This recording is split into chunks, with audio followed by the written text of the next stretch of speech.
I'm John Simney in the MNC News Center. Welcome to Wednesday, June the 19th, 2024. And the news continues with our top local stories. The U.S. Attorney for Northern Indiana has declined to prosecute Aaron Thompson, who threatened to kill Congressman Jim Banks and his family. That's according to a letter obtained by ABC News. Thompson, who left violent messages for Banks, was given 2 years of probation by local authorities. The letter questions why the U.S. Attorney didn't take action. Thompson's voicemail included threats like, quote, 3 daughters, 3 bullets, 1 wife, 2 bullets. The FBI visited Thompson's home where he admitted to making the threats. Banks wrote the letter to Attorney General Merrick Garland inquiring why, despite evidence of federal law violations, the U.S. Attorney chose not to prosecute. Garland recently emphasized the importance of addressing threats to Congress. However, Banks' inquiry remains unanswered by the Justice Department. Derek Decker, MNC News. Elkhart Police have arrested a 19-year-old man for a shooting. It was around 11:30 Monday night when officers responded to a call in the 1800 block of Vischer Drive. The suspect allegedly shot a 23-year-old man multiple times, then took the victim to Elkhart General Hospital. Police detained the suspect at the hospital. The victim got treatment for serious but not life-threatening injury. It's 4 years in prison for a man who pleaded guilty to drug and gun possession. 27-year-old Tyler McPhail was arrested during a traffic stop after he reportedly started to pass through a crosswalk in front of an officer when he did not have the right-of-way. The Goshen News says McPhail and the woman he was with continued to place their hands in their sweatshirt pockets after being instructed not to do so. So the officer conducted a pat-down. A gun was found in McPhail's pants waistband, and he allegedly attempted to identify as someone else. However, he ended up admitting his real name and confirmed warrants in Niles, Michigan and St. Joseph County. Officers found a baggie of 8 Adderall pills in McPhail's backpack. He was arrested on charges of possession of a controlled substance, unlawful carrying of a handgun by a felon, and refusal to identify. Alyssa Foster, MNC News. A federal judge has temporarily blocked the Biden administration's new Title IX rule that's meant to expand protections for LGBTQ plus students in several states, one of which is Indiana. Biden's argued that more civil rights protections are needed for those students. Indiana Attorney General Todd Rokita says don't be fooled by that. It's a direct threat to the health, privacy, and safety of women and our children. And in Indiana, we won't stand for it. He says the legislation is a move by the radical left to force schools to allow biological boys to play on girls' sports teams and permit them to use whichever bathroom or locker room they want. Well, due to the Juneteenth holiday today, the city of South Bend has announced city offices will be closed. Also, trash and yard waste service today and tomorrow will be delayed by 1 day. We've posted the schedule with this story at 953mnc.com. If you live outside of South Bend and not sure what Juneteenth means for your service and whether or not it'll be delayed, be sure to contact your trash provider. Well, before Micah Beckwith won the Republican lieutenant governor nomination at the Indiana GOP convention this past weekend, former President Trump endorsed Julie McGuire. You might see that as a rejection by the GOP of what Trump thinks. However, Beckwith doesn't see his nomination that way. I think it was a rejection of the last 8 years of Republicans not listening to the people. He says the nomination is a sign that good people in Indiana are ready to move away from the establishment and get the state back going in the right direction. Democratic gubernatorial nominee Jennifer McCormick will announce her choice for lieutenant governor and her running mate tomorrow.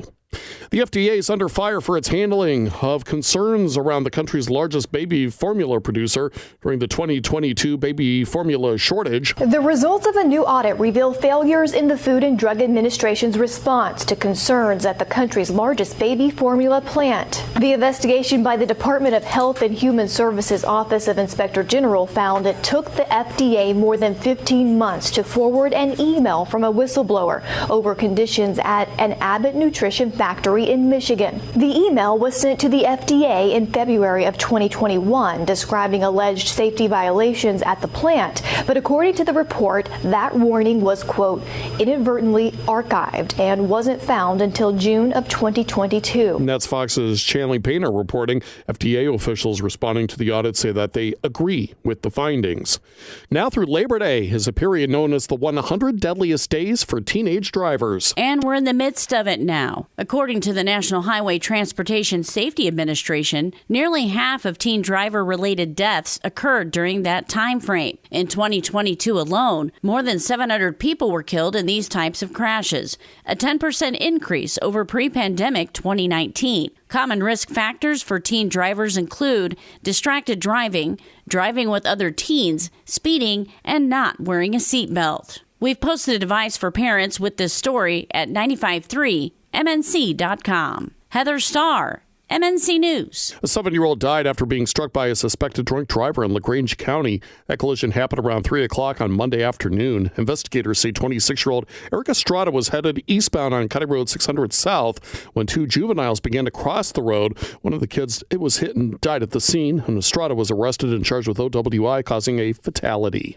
A Syracuse man's recovering after he crashed when he tried to actually avoid a collision. The crash happened around 3 o'clock Monday afternoon on County Road 46 near the intersection of County Road 15. The 36-year-old driver told sheriff's deputies he saw a slow-moving vehicle in front of him and began to pass the vehicle, but at the same time, the slow-moving vehicle also attempted a pass around a horse-drawn buggy.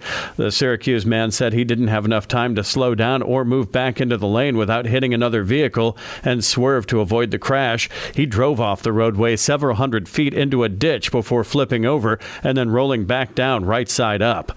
Mike Wilson, MNC News. New this morning, the very latest as the Michigan State House has passed a ban on deepfake pornography. The legislation criminalizes the creation and distribution of any pictures or video falsely portraying sexual activity, making Michigan the latest state to pursue such laws. Bridge, Michigan reports that a bipartisan plan to criminalize non-consensual creation or dissemination of deepfakes or any media falsely showing a person engaged in sexual conduct passed by a vote Wednesday of 108 to 2. The legislation now moves on to the state Senate.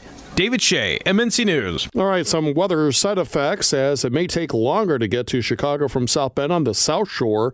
Because of the heat advisory in effect, the rail lines implemented a temperature-based speed restriction for the area between Michigan City and South Bend. Passengers can expect approximate 15 to 20-minute delays for all trains while the speed restriction is in effect.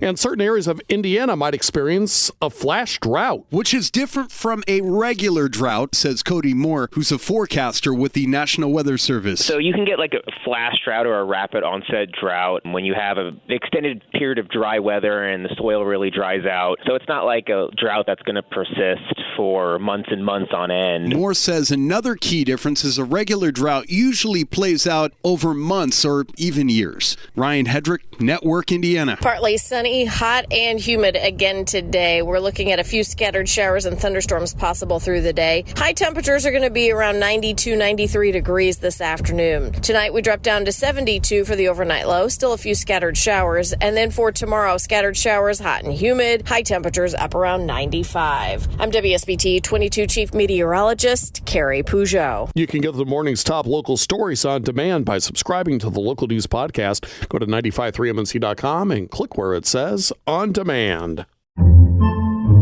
Podcasts by Federated Media.